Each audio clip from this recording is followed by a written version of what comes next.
சோழ வரலாற்றில் மிக சிறப்பான இடத்தை பெற்றவர் கரிகால சோழன்.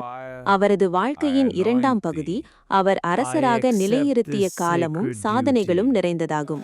கரிகாலன் சிறுவயதில் சந்தித்த துன்பங்களைக் கடந்து தனது திறமை மற்றும் துணிச்சலால் சோழ நாட்டின் அரசராக உயர்ந்தார். அவர் ஆட்சிக்கு வந்ததும் முதலில் நாட்டின் ஒழுங்கை நிலைநிறுத்த கவனம் செலுத்தினார். பல சிறு மன்னர்களும் எதிரிகளும் சோழ நாட்டிற்கு அச்சுறுத்தலாக இருந்தனர்.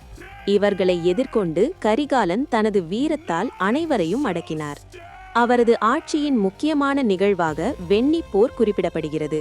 இந்த போரில் சேரர் மற்றும் பாண்டியர் கூட்டுப்படையை அவர் தோற்கடித்தார்.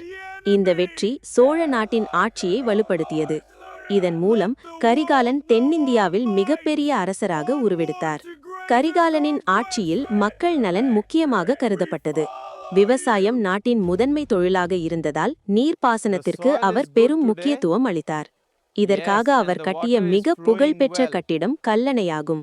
காவிரி நதியின் மீது கட்டப்பட்ட இந்த அணை உலகின் பழமையான நீர்ப்பாசன அமைப்புகளுள் ஒன்றாகும்.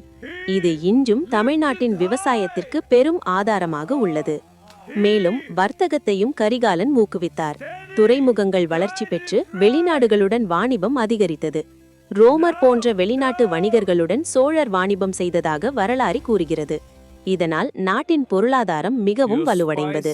கரிகாலன் கலை மற்றும் இலக்கிய வளர்ச்சிக்கும் ஆதரவளித்தார். சங்ககால புலவர்கள் அவரது வீரத்தையும் ஆட்சியையும் பாடல்களில் புகழ்ந்தனர். இதன் மூலம் அவரது புகழ் தலைமுறைகள் கடந்து மரவியது. அவரது ஆட்சியில் மக்கள் அமைதியாகவும் செழிப்பாகவும் வாழ்ந்தனர். நல்ல நிர்வாகம், வலுவான இராணுவம், மேம்பட்ட நீர்ப்பாசனம் ஆகியவை அவரது ஆட்சியின் அடையாளங்களாகும். கரிகாலன் ஒரு வீரராய் மட்டுமல்லாமல் சிறந்த நிர்வாகியாகவும் திகழ்ந்தார். இதனால் கரிகால சோழன் தமிழர் வரலாற்றில் என்றும் மறக்க முடியாத மன்னராக உள்ளார். அவரது சாதனைகள் இன்றும் நம் நினைவில்